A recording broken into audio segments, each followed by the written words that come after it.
लगता है, किसी को मीठा अच्छा लगता है, किसी को कड़वा अच्छा लगता है, किसी को खट्टा अच्छा लगता है। और जिसकी भी इच्छा का पदार्थ उस दिन नहीं बना तो वो वहां पर उधम मचा बैठता है। ऐसा ही इन देवताओं का भी, सभी देवताओं का अलग अलग नैवेद्य है। किसका बनाओगे, जिसका नहीं बनाओगे वो ही तुम्हारे संसार में गड़बड़ कर देगा।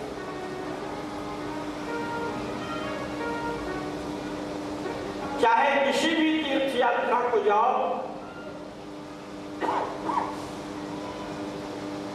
अथवा किसी भी मंदिर में जाओ, सब में अपने इष्ट देव का ध्यान करके प्रणाम करो। वहां से उसकी मूर्ति या फोटो लाने की कोई आवश्यकता नहीं।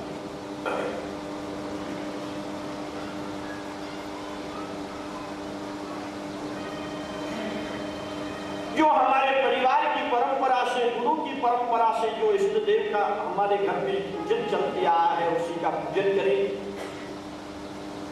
कुल देवी के अंदर ही सभी देवियों का ध्यान करें। भगवान शिव जी के अंदर ही आदिनाथ शिव जी को कहा जाता है,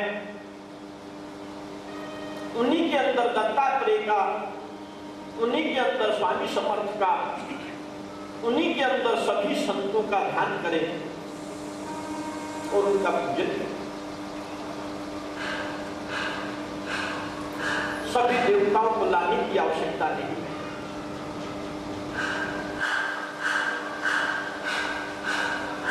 भगवान सूर्य नारायण ये प्रत्यक्ष में देवता है। प्रातः काल में उठ करके उनको अर्घ्य देना चाहिए।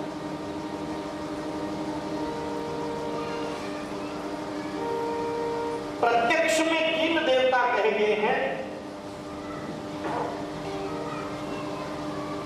हमारे सभी धर्म शास्त्रों के अंदर हमारे सभी सदगुरु जो हैं, सभी पंथों में 3 प्रमुख देवता बताए हैं।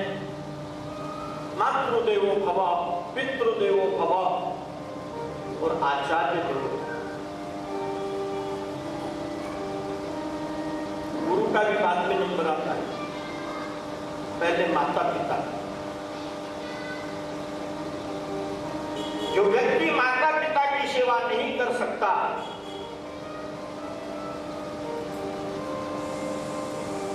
पुरुष के माता पिता 2 होते हैं और स्त्री के माता पिता 4 होते हैं।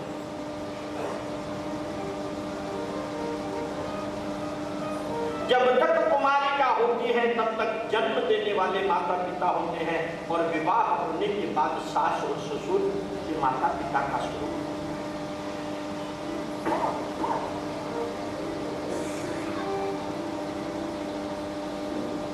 प्रातःकाल में माता पिता को प्रणाम किया जाए।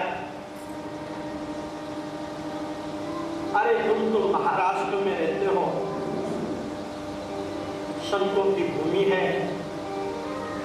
महाराष्ट्र के प्रमुख देव भगवान विठ्ठलनाथ जी पंढरपुर में क्यों आए?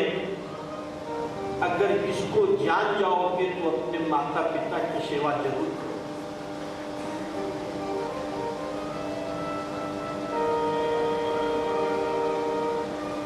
पंढरपुर की यात्रा को सब जाते हैं, कार्तिकी वारी को भी जाते हैं, आषाढ़ी वारी को भी जाते हैं, परंतु वहां से आने के बाद अपने माता पिता से कहते हैं तुमने हमारे लिए क्या किया? आमच्यासाठी काय केलं?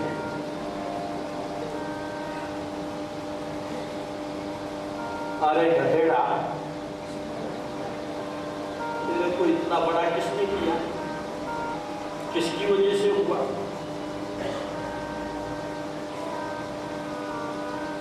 पैसा कमाने का, नोट कमाने का, बड़ा बनने का, विद्या हर प्रकार की यूनिवर्सिटी में मिल सकती है, परंतु इस जीवन का निर्वाह कैसे करना है इसका ज्ञान मात्र माता पिता के पास ही मिल सकता है और कहीं पर भी इसका ज्ञान कोई यूनिवर्सिटी नहीं मिल सकती।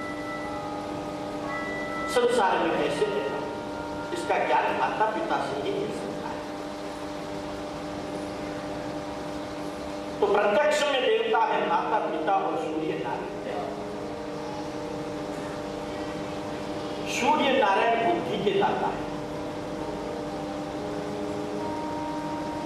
जरा विचार करो, एमएससीबी लाइट देती है तो बिल भरते हो, आजकल तो बिल भर के भी नहीं मिलती, बीच में चली जाती। भगवान सूर्य नारायण इतना प्रकाश देते हैं, कभी आपके घर में उन्होंने बिल भेजा है क्या?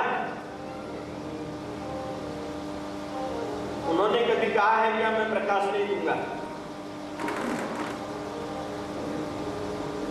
जगत की परम शक्ति भगवान सूर्य नारायण भी परमात्मा के द्वारा बनाए गए यम और नियम के अनुसार उदय होते हैं और अस्त होते हैं। मात्र ये प्रमादी मनुष्य कभी भी समय का पालन नहीं करता। आप विचार करो कि आप अगर किसी मित्र के घर को या जानने वाले के घर को गए हैं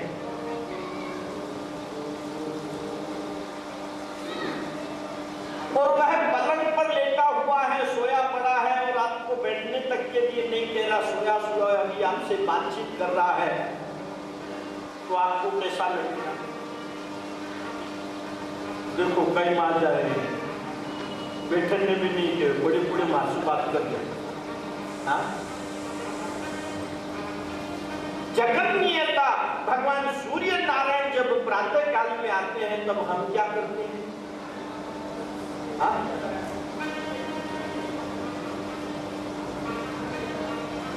तंगड़ी पसार के पड़े रहे। अरे थोड़ा सा इस बात पे विचार करो कि हमारे बड़े बूढ़े जब गुस्सा करते हैं तब क्या बोलते हैं? कई थारा माथा में प्रकाश पड़े कि नहीं? प्रकाश मीन्स बुद्धि। किससे मिलती है? सूर्य नारायण। अरे आपको तो इतनी अच्छी सहूलियत दी है, भगवान के परमात्मा ने कलयुग के अंदर सहूलियत दी है कि मात्र एक लोटा जल चढ़ाने से भगवान सूर्य नारायण प्रसन्न हो। परंतु शर्त एक है कि प्रातः काल के समय। उसका कारण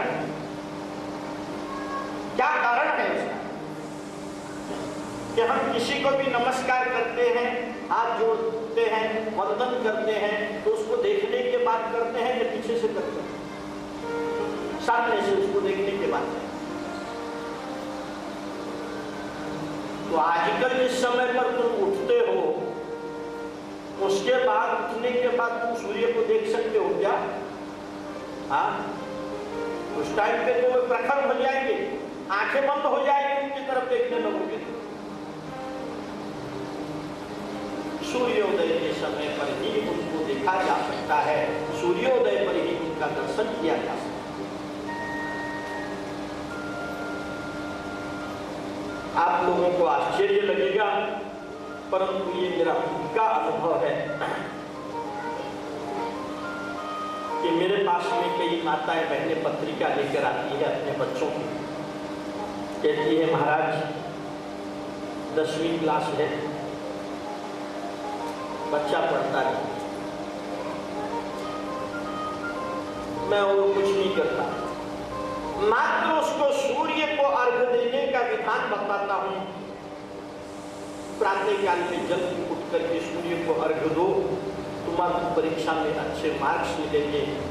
और जो बच्चा उसका अनुकरण करता है सचमुच में वह अच्छे मार्क्स से पास होता है।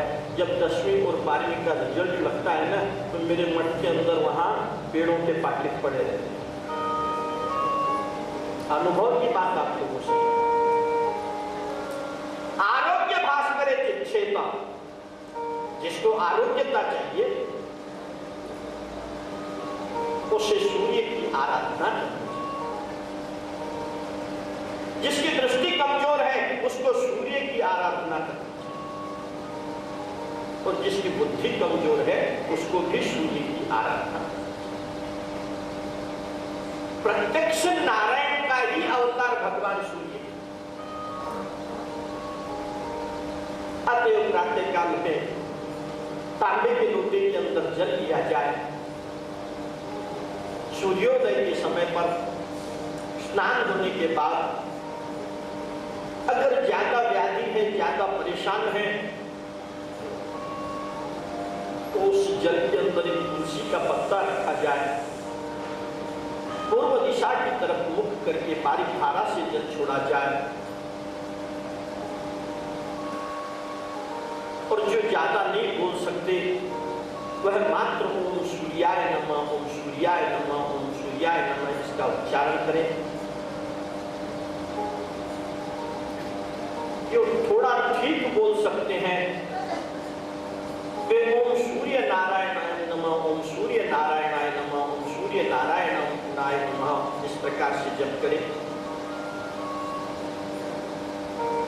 और जो ठीक से उच्चारण कर सकते हैं ऐसों के लिए ओम ब्रह्म स्वरूपिणे श्री सूर्य नारायणाय नमः ऐसा कहते हुए सूर्य को अर्घ्य दें।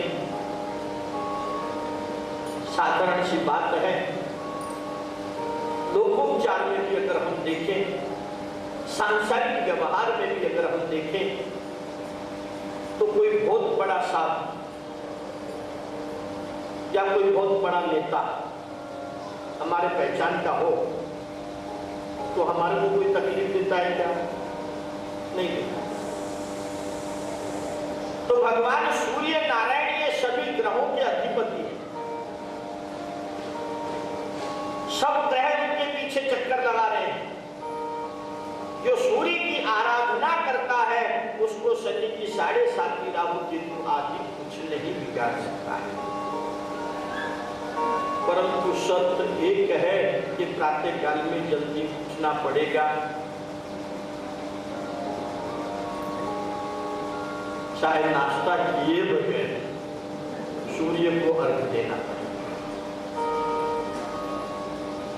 बेड की नहीं चली, नाम भी बड़ा सुंदर रखा है बेड की।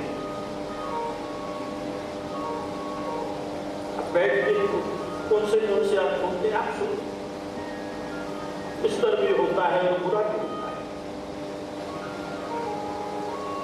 तो इस प्रकार से परमात्मा सूर्य का ध्यान करते समय पर सत्यम परम धीमहि, व्यास जी ने कहा किसी एक देवता का नाम नहीं दिया है कि अमुक देवता की ही पूजा करें। जो भी देवता के ऊपर आपको श्रद्धा है, जो भी आपका इष्ट देव है, उनका ध्यान किया जाए, उनका मनन किया जाए, उनका चिंतन किया जाए और उनको प्रणाम किया जाए। मंगलाचरण में व्यास जी लिखते हैं सत्यम परम धीमहि, सत्य स्वरूप परमात्मा का हम ध्यान करते हैं। परमात्मा का ध्यान करने से हमारे पूर्व जन्म के किए हुए सभी पाप कर्म नष्ट होते हैं। परमात्मा का ध्यान करने से यह लोक और परलोक की सभी कामनाएं पूर्ण होती है। सच्चिदानंद रूपाय विश्वोत्पत्त्यादि हेतवे तापत्रय विनाशाय श्री कृष्णाय वयं नुमः। परमात्मा को वंदन करने से तीनों प्रकार के ताप जो है ये भी नष्ट होते हैं। भागवत के प्रथम स्कंद के पहले अध्याय का 2रा श्लोक ये भागवत का प्रस्तावना रूप है। भागवत का मुख्य विषय क्या है, भागवत का अधिकारी कौन है, आदि का वर्णन इस 2रे श्लोक में किया गया है। श्रीमद् भागवत में प्राणी मात्र पर दया करने वाले और मत्सर रहित सभी प्राणियों पर, जितने जीव हैं उन्हीं पर दया करने वाले और किसी से भी शत्रुता नहीं रखने वाले सत्पुरुषों के एकमात्र आधार स्वरूप ईश्वर आराधन रूप निष्काम परम धर्म वर्णित किया गया है। और जो परमार्थ रूप जानने योग्य परम सुखदायी आध्यात्मिक आदि भौतिक तथा आदि दैविक तापों को हरने वाले हैं, उस परमात्मा का स्वरूप तत्व का वर्णन भागवत में किया गया है। धर्म, जिस धर्म में कोई कपट न हो उसे ही धर्म कहते हैं। ऐसा निष्कपट धर्म मात्र एक भागवत शास्त्र ही हमको बताता है।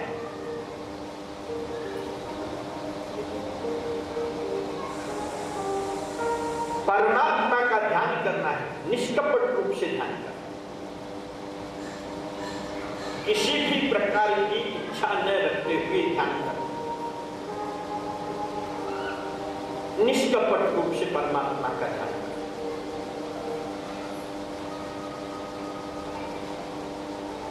एक बार द्वारिका के अंदर भगवान श्री कृष्ण ने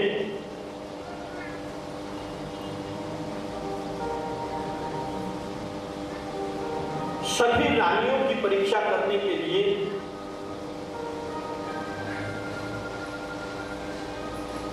उनकी जो 16,108 रानियां थी उन सब की परीक्षा लेने के लिए कि ये मेरे से कितना प्रेम करती है, ये मुझे कितना भजती है, ये जानने के लिए भगवान श्री कृष्ण ने नाटक किया। और वह नाटक किया बीमार होने का।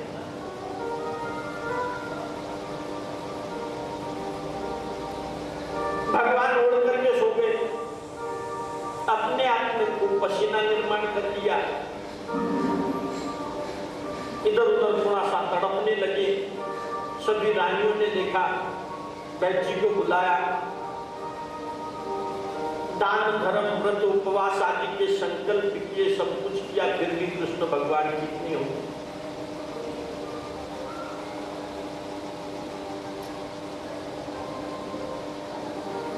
अंत में भगवान से पूछा, किसी वैष्णव भक्त से पूछा गया, रानियों ने पूछा, महाराज हमारे स्वामी कैसे ठीक होंगे?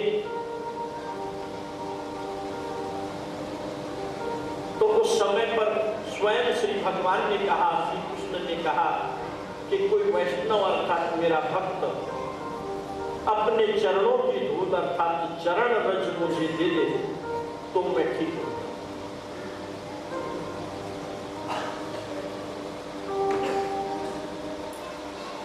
अब जिसके पास भी रानियां जाती है वो कहते हैं, वाह हमारे प्रभु को हम हमारे पैरों की धूल कैसे दें?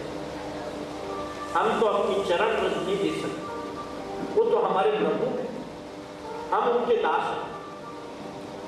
कोई भी वैष्णव देने के लिए तैयार नहीं। अंत में गोपियों के पास में जब ये समाचार पहुंचा तो गोपियां बोली कि हम हमारी चरण रज देने को तैयार है, चाहे नरक में क्यों न जाना। इसे कहते हैं निष्कपट भक्ति। प्रभु में ऐसी होनी चाहिए गोपियों जैसी। भागवत का अधिकार वैसे तो सभी के लिए बताया गया है, फिर भी निर्मत्सराणाम संतान अर्थात शुद्ध अंतकरण वाले पुरुषों के जानने के योग्य परमात्मा का निरूपण इसमें किया गया। निर्मत्सर होकर के किसी से भी द्वेष न रखते हुए कथा सुनो। मत्सर सबसे बड़ा शत्रु। मत्सर ये सबको सताता है। ज्ञानी और योगी दोनों को मत्सर परेशान करता है। ईर्ष्या ज्ञानी को और योगी को दोनों को परेशान करता है। इसके बारे में हमारे महाराष्ट्र का एक दृष्टांत है।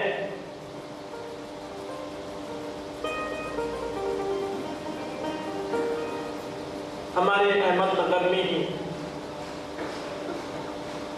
नगर जिले के अंदर एक श्वेतांबा करके स्थान है,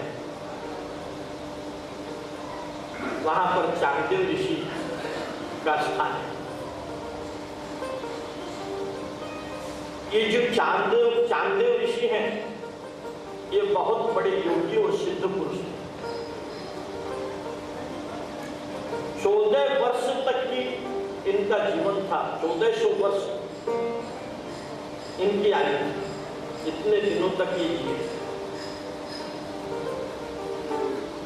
उन्होंने मृत्यु को 14 बार वापस लौटा दिया था। आई हुई मृत्यु को ऐसे सिद्ध, परंतु वे सिद्धियों में ऐसे फंसे हुए थे कि प्रतिष्ठा को मोह को छोड़ नहीं पाए।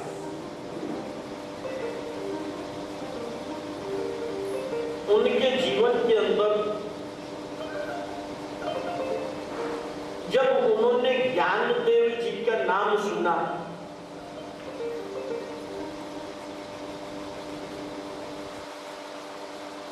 अपने यहाँ गुना डिस्ट्रिक्ट में आनंदी करके तीर्थ क्षेत्र है,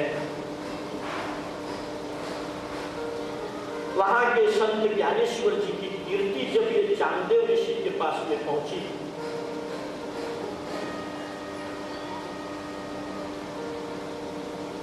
तो उनको अपनी सिद्धियों का अभिमान था कि ज्ञानदेव क्या मेरे से भी बड़ा है।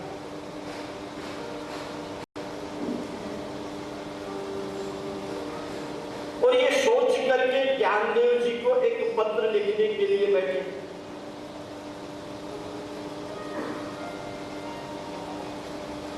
अब चिंता में पड़ गए पहले शब्द के लिए कि पूज्य तो कैसे लिखा जाए, परम पूज्य तो कैसे लिखा जाए, आयु में मेरे से छोटा है, और चिरायु या चिरंजीव कैसे लिखा जाए, क्योंकि बहुत ज्ञानवान है।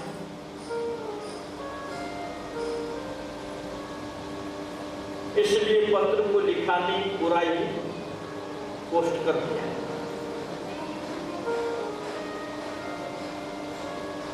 और पूरा कागज ज्ञानदेव जी के पास तो नहीं, पहले मुक्ताबाई के हाथ में पड़ गया। मुक्ताबाई ने पूरा देखा, बोले किसने भेजा? बोले चांगदेव मुनि ने भेजा। मुक्ताबाई ने उसके अंदर लिख दिया, अरे बूढ़े तू 1400 वर्ष का हो गया, फिर भी पूरे का पूरा ही रहा।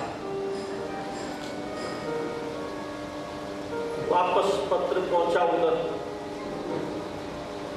और ये पढ़ने के बाद में अब चांगदेव जी को लगा कि सचमुच में ज्ञानदेव में कुछ है।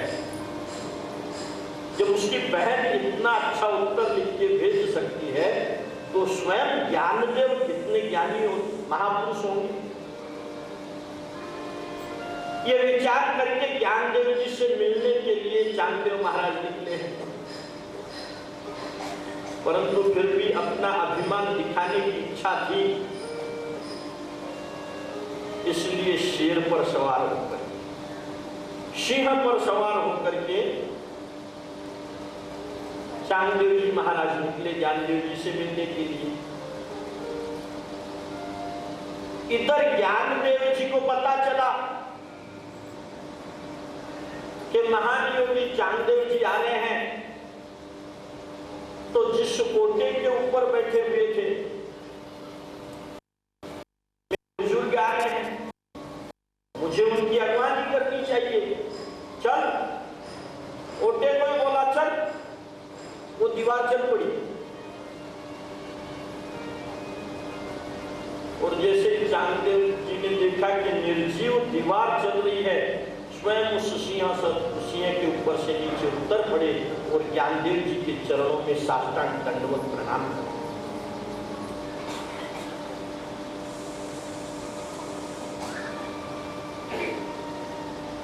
निर्मत्सराणा,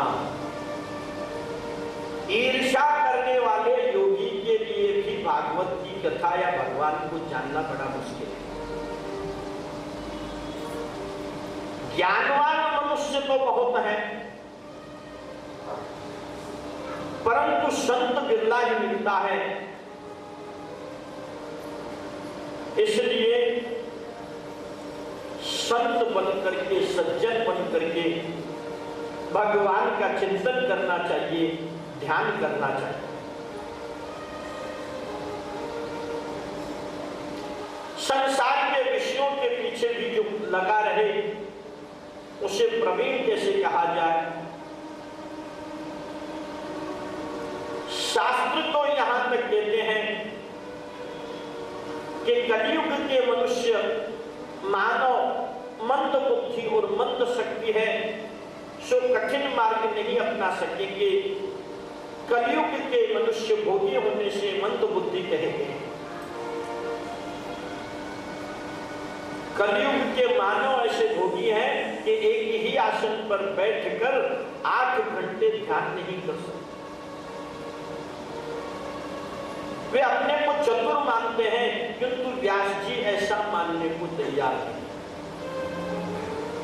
अब ये हमारे वचन सुनकर के थोड़े लोग बाकी के मन में सोच भी रहे होंगे कि महाराज क्या बात कर रहे हैं, हम तो इतने पढ़े लिखे हैं, हमने तो इतना कमाया है। कलयुग के मनुष्य जो हैं, ये सांसारिक विषयों को उपभोगने के लिए ज्ञान मात्र है। सा विद्याया विमुक्त है। विद्या वही है जो मुक्ति को दे, और सब विद्याएं तो मात्र शिल्प में निपुणता दिखाने के लिए और पैसा कमाने के लिए। इसलिए ऐसे पुरुष को ज्ञानवान कैसे कहा जा सकता है। व्यास जी तो ऐसा मानने को तैयार नहीं है कि कलयुग का मनुष्य ज्ञानवान है। व्यास जी कहते हैं कि संसार के विषयों के पीछे ही जो लगे रहे उसे प्रवीण कैसे कहा जा सकता है। शास्त्र तो कहता है कि 100 काम छोड़कर भोजन करो, 1000 काम छोड़कर स्नान करो, 1,00,000 काम छोड़कर दान करो, और करोड़ काम छोड़कर प्रभु का स्मरण करो अर्थात ध्यान करो। शतम विहाय भोक्तव्यम सहस्त्रम स्नान आचरेत्, लक्षम विहाय दातव्यम कोटि त्यक्त्वा हरिं भजेत। घर के कामों को करने के बाद माला मत करो, किंतु प्रभु नाम का जप करने के बाद सब काम करो। करोड़ों कामों को छोड़कर भगवान का स्मरण करो। कलयुग के मनुष्य जो काम करना है उसे नहीं करते, और जिसे नहीं करना है वह पहले करते। वक्ता का अधिकार सिद्ध होना चाहिए और श्रोता के भी अधिकार सिद्ध होने चाहिए।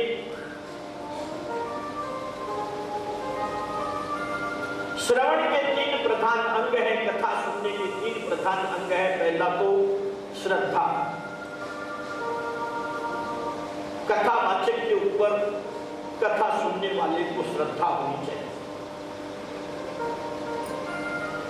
दूसरा जिज्ञासा,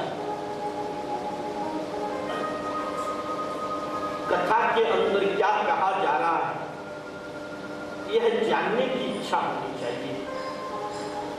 और तीसरा है निर्मत्सरता, अर्थात किसी से भी द्वेष न, किसी से भी ईर्ष्या न। आजकल तो भागवत में भी झगड़े हो, या हमारी जगह कहते क्या ना बेटे, निर्मत्सरता। प्रथम स्कंद में शिष्य का अधिकार वर्णन है।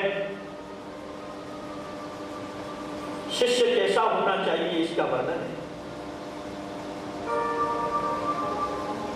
एक महात्मा एक गांव के अंदर रामायण की कथा किया करते थे।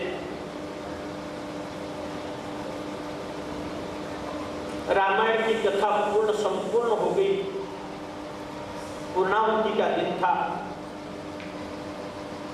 एक व्यक्ति खड़ा होकर के कहने लगा, महाराज आपने जो कथा कही वो मैंने सुनी, परंतु मेरे को ये समझ में नहीं आया कि राम देवता था या राक्षस था।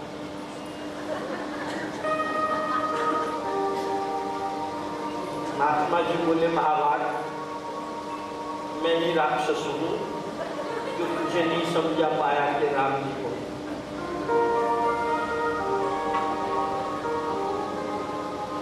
परमात्मा की कथा बार बार सुनोगे तो प्रभु के प्रति प्रेम भाव जागृत होगा। सोनक मुनि ने सूत जी से कहा, भागवत कथा में हमको श्रद्धा, आपके प्रति हमें आदर है। अनेक जन्मों के पुण्यों का उदय होने पर ही अधिकारी वक्ता के रूप से कथा सुनने का अवसर मिलता है।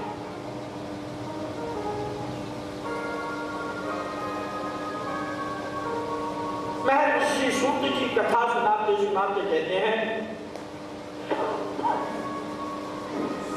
कि ये नर अर्थात मनुष्य नारायण का ही अंश है,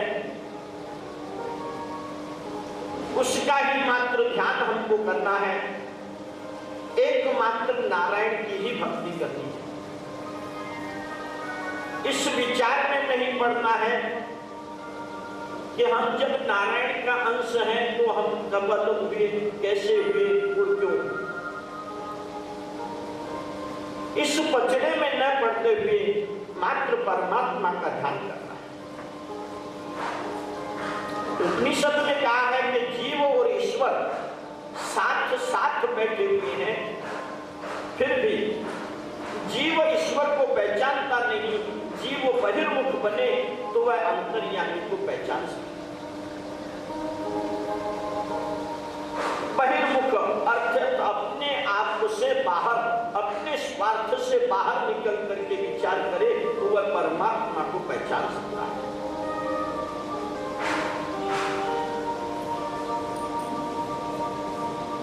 एक व्यक्ति को मालूम पड़ा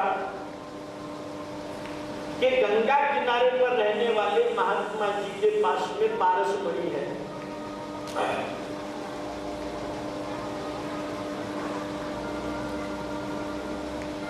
अब महात्मा जी बूढ़े हो गए थे, इसलिए इस व्यक्ति ने विचार किया कि मैं महात्मा जी की सेवा करना चालू कर दूं, तो महात्मा जी मुझे वह पारस मणि दे देंगे। प्रसन्न होकर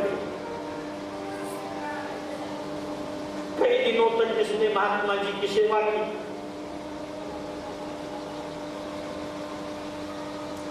एक दिन महात्मा जी गंगा स्नान के लिए गए। अब ये तो उस पारस मणि के लिए आया था। पूरी महात्मा जी की झोपड़ी का सामान इधर उधर कर दिया, इधर है पारस मणि। पूरी झोपड़ी छान डाली, परंतु उसे पारस मणि नहीं मिली। थोड़ी देर में महात्मा जी वहां पर आए, सब सामान इधर उधर अस्त व्यस्त देखा, उससे कहने लगे कि ये क्या है। तो महात्मा जी के ऊपर ही गुस्सा करने लगा,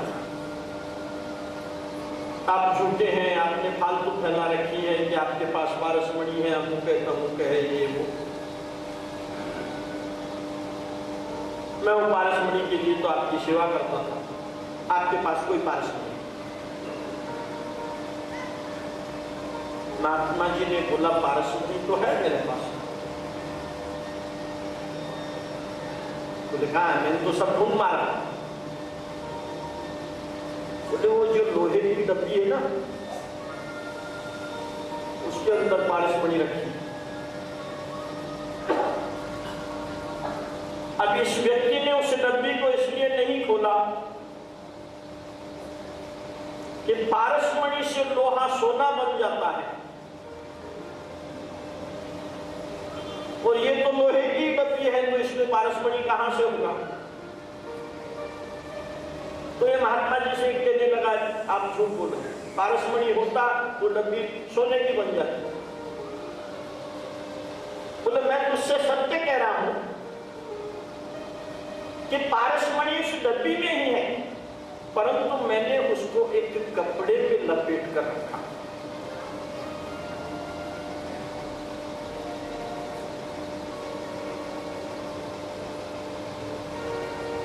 ऐसा ही हमारा है, उस व्यक्ति की कथा नहीं है, यह हमारी कथा है। परमात्मा हमारे अपने अंदर ही है, परंतु हम उनको इस संसार रूपी चिथड़े के अंदर लपेटे रहने के कारण उनको देख नहीं पाते। इसलिए परमात्मा को जानने के लिए सतत ब्रह्म संबंध बनाना जरूरी है, और सतत ब्रह्म संबंध करने से ही जीवात्मा का कल्याण होता है। वेद भी उसे वासुदेव भगवान का वर्णन करते हैं। उत्तम तत्व अद्वैत तत्व है जो श्री कृष्ण भगवान है, अर्थात परमात्मा अलग नहीं है, परमात्मा अद्वैत है। भागवत में भगवान के अवतारों के बारे में कथा आती है। महर्षि सूत जी कहते हैं कि परमात्मा ने 24 अवतार लिए। पहला अवतार सनत कुमार का, ये ब्रह्मचर्य का प्रतीक है। सब धर्मों में ब्रह्मचर्य पहले आता है। ब्रह्मचर्य के सिवा मन स्थिर नहीं होता। पहला कदम ब्रह्मचर्य है, इसलिए परमात्मा ने पहला अवतार सनत कुमार का लिया है, जीवों को ये दिखाने के लिए कि ब्रह्मचर्य मनुष्य के जीवन के लिए अति आवश्यक है। ब्रह्मचर्य से मन, बुद्धि, चित्त, अहंकार ये पवित्र होते हैं। ब्रह्मचर्य का पालन करने से अंतकरण शुद्ध होता है। इसलिए पहला अवतार भगवान ने ब्रह्मचर्य का लिया, सनत कुमार का लिया। दूसरा अवतार वराह अवतार। वराह अवतार ये सत्कर्म में लोभ व्यक्त करता है, इसलिए वराह अवतार ये संतोष का प्रतीक है। भगवान को वराह अवतार के अंदर पृथ्वी मिली, परंतु भगवान इतने संतोषी हैं कि उन्होंने उस पृथ्वी को मनु को अर्थात मनुष्य को दे। लोभ को संतोष से मारा जा सकता, इसलिए दूसरा अवतार ये वराह अवतार है। तीसरा अवतार ये नारद जी का अवतार है। नारद जी भक्ति के अवतार है। ब्रह्मचर्य का पालन करने और प्राप्त स्थिति में संतोष माने उसे नारद अर्थात भक्ति मिलती है।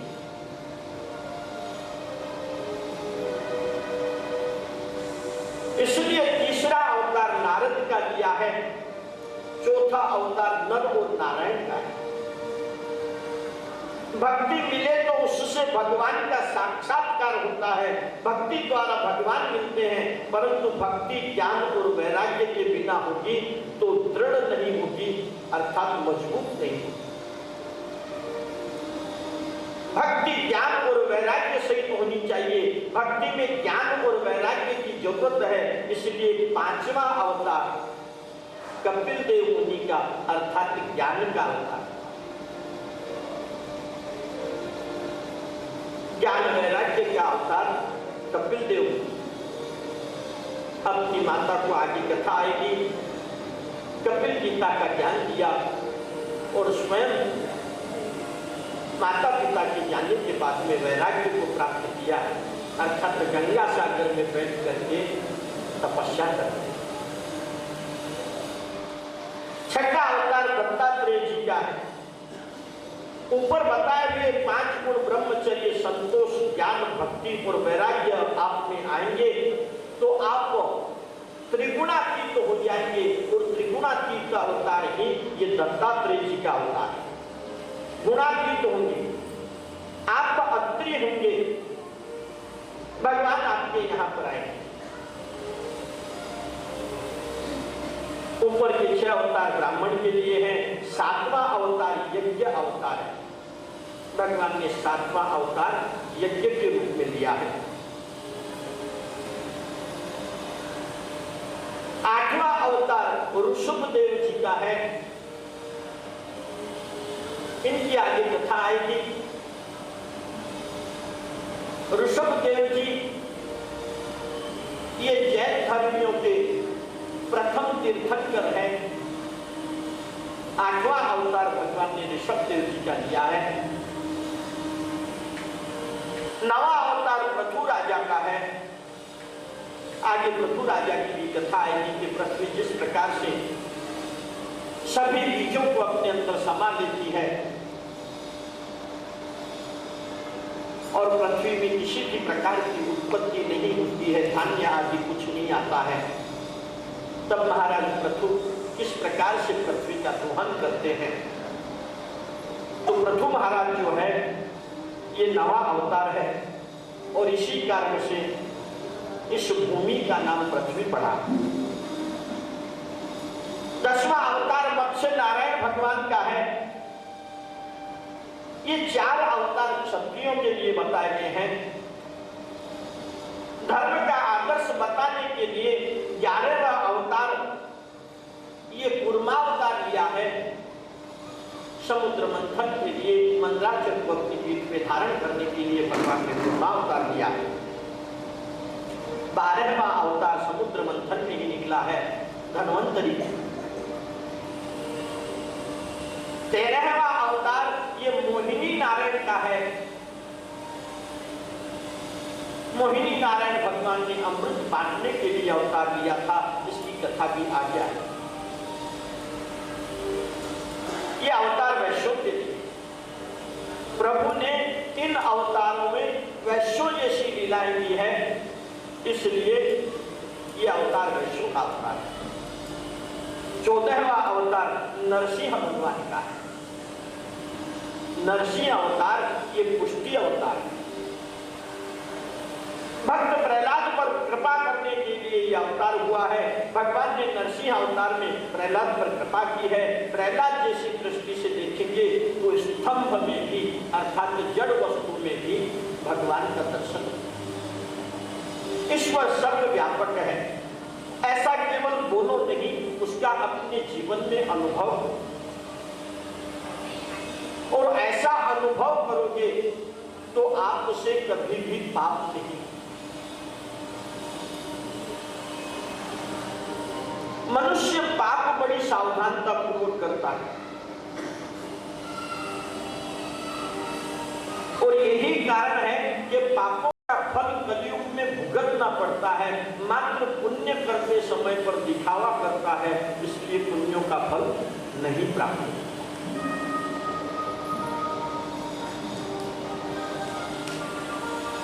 प्रसिद्धि के लिए पुण्य कार्य करता है।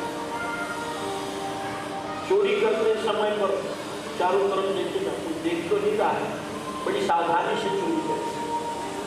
झूठ बोलते समय पर बड़े सावधानी पूर्वक ऐसे शब्द मुंह से निकालेगा कि हाँ सत्य बोल रहा है। अर्थात तो पाप करते समय पर मनुष्य सावधान होता है, इसलिए उन पाप कर्मों का फल भोगना पड़ता है।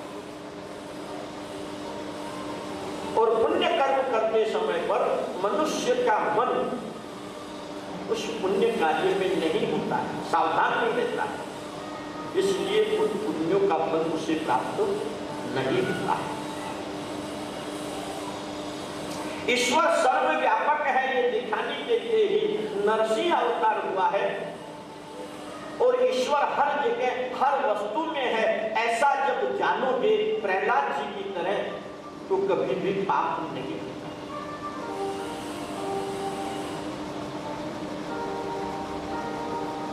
जब तक शरीर है तब तक व्यवहार करना ही पड़ता है। ईश्वर को मनुष्य मन शक्ति या बुद्धि शक्ति से जीत नहीं सकता, केवल प्रेम से मनुष्य ईश्वर को जीत सकता है। यशोदा के प्रेम के सामने श्री कृष्ण दुर्बल बनते हैं और उखल से बंध जाते हैं। बालक के प्रेम के सामने माता का बल दुर्बल होता है, प्रेम के सामने शक्ति दुर्बल बनती है। आप भी परमात्मा पर खूब प्रेम बढ़ाओ, वह भगवान दुर्बल होकर आपके पास आएगा। 15वां अवतार वामन अवतार है, जो पूर्ण निष्काम है, जिसके ऊपर भक्ति का नीति का छत्र है, जिसने धर्म का कवच पहन रखा है, जिसे भगवान भी नहीं मार सकते। वामन अवतार में भगवान ने राजा बलि को मारा नहीं, और सभी अवतारों के अंदर दुष्टों का संहार किया है, मात्र बलि राजा को वामन अवतार के अंदर मारा है, क्योंकि बलि राजा के सिर के ऊपर भक्ति का और नीति का छत्र है, धर्म का कवच उसने पहन रखा था, और यही कारण है कि वामन भगवान ने बलि राजा को मारा। 16वां अवतार ये परशुराम का अवतार है, ये अवतार आवेश का अवतार है। 17वां अवतार व्यास नारायण का, अर्थात जिन्होंने इस भागवत ग्रंथ को लिखा, उन वेद व्यास जी का अवतार 16वां अवतार, 17वां अवतार है। 18वां अवतार जो है ये प्रभु रामचंद्र जी का है।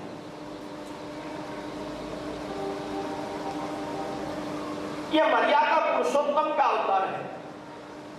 राम की मर्यादा का पालन करोगे तो ही कृष्ण को, अर्थात परम ब्रह्म परमात्मा को जान पाओगे।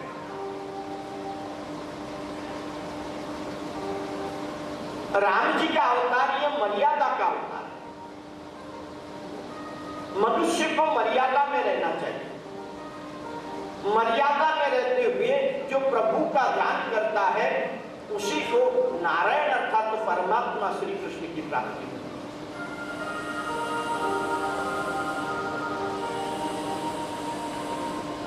19वां अवतार श्री कृष्ण का है। कृष्ण तो स्वयं भगवान है। भगवान कृष्ण तो स्वयं नारायण है। अब इन दोनों के जन्म का समय भी देखिए, राम जी दिन के 12 बजे उत्पन्न हुए हैं और श्री कृष्ण जी रात के 12 बजे उत्पन्न हुए हैं। और मनुष्य ये दो ही टाइम पे ज्यादा पागल होता है। दोपहर 12 बजे भूख से जाकर पागल हो जाता है, थोड़ा सा भी अगर समय ज्यादा लग गया तो अभी तक रसोई नहीं बनाई, मेरे को ये काम है, दुकान जाना है, मुझे तमो पे पत्नी का उद्धार कर देता है।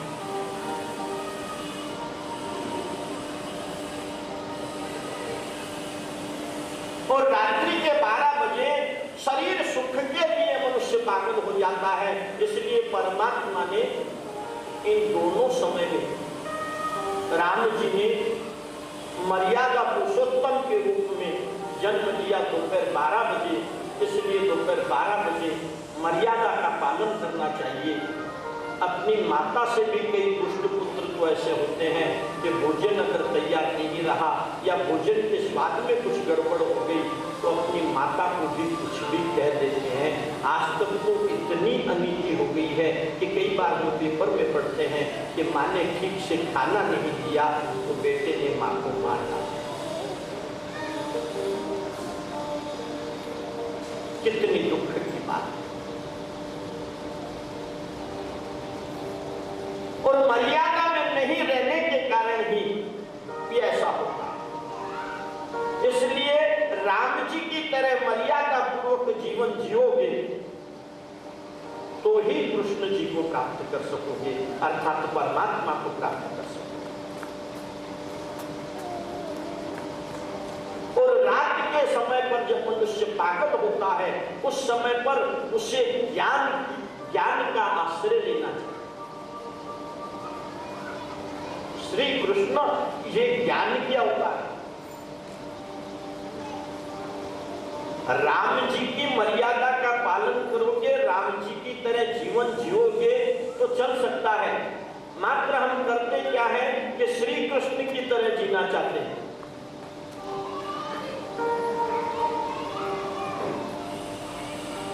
भगवान कृष्ण भी चोरी करी, उल्टी मैं करी तो कई। अरे महाभाग, श्री कृष्ण का अगर अनुकरण करना ही है तो शुरुआत से करना। जन्म होने से ही कर, पहले जेल में जन्म लेना पड़ेगा और जेल से निकलने के बाद भूतना मौसी का जहर पीना पड़ेगा। कालिया नाग का दमन करना पड़ेगा। इतने से तू बच पाएगा क्या? इसलिए श्री कृष्ण का अनुकरण नहीं करना है, अनुकरण श्री रामचंद्र जी का करना है। और श्री कृष्ण जी ने जो कुछ कहा, जो गीता का ज्ञान हमको दिया, उस ज्ञान को हमें अपने ध्यान में रखना है। इसलिए श्री कृष्ण रात्रि के 12 बजे चले।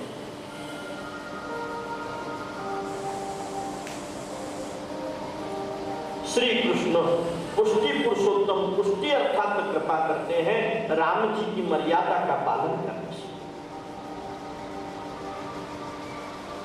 ये दोनों साक्षात पूर्ण पुरुषोत्तम अवतार है। बाकी के सब अवतार अंशावतार है। पूर्ण अवतार और अंशावतार का यह अल्प का यही रहस्य है।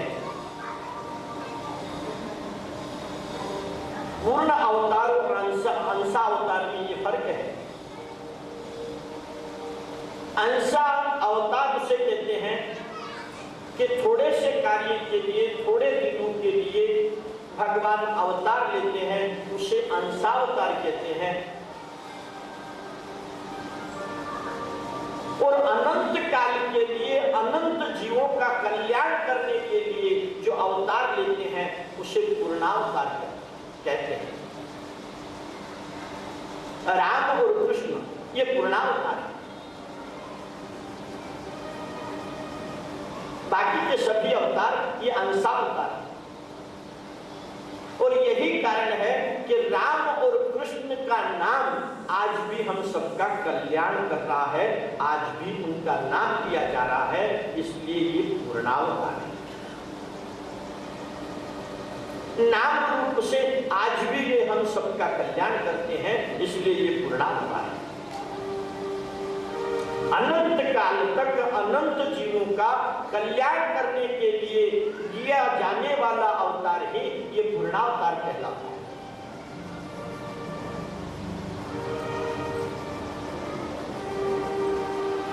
इसके बाद में हरि, कल्कि, बुद्ध आदि अवतार हुए हैं। कुल मिलाकर के 24 अवतार हुए हैं। इन 24 अवतारों की कथा इस भागवत में वर्णन की गई है। इन सभी अवतारों की कथा कल से क्रमानुसार हम आपको सुनाएंगे। तब तक के लिए इस कथा को हम यहाँ पर विश्राम देते हैं। कल ठीक प्रातःकाल 9 बजे भागवत के प्रथम अवतार की कथा हम आपको सुनाएंगे। हरे राम राम राम हरे हरे, हरे कृष्ण कृष्ण कृष्ण हरे हरे, हरे राम राम राम हरे हरे, हरे कृष्ण कृष्ण कृष्ण। पंडित जी के हाथों संपन्न हो रहा है।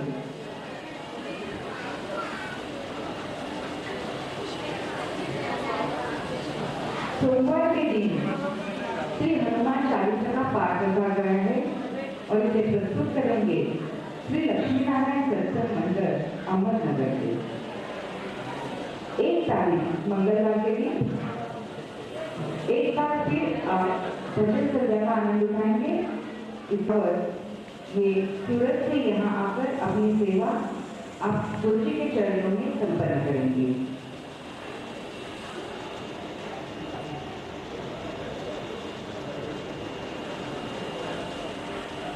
आरती के यजमानों को एक विनती है, आरती के लिए वो सर्वस्विक यहाँ आए।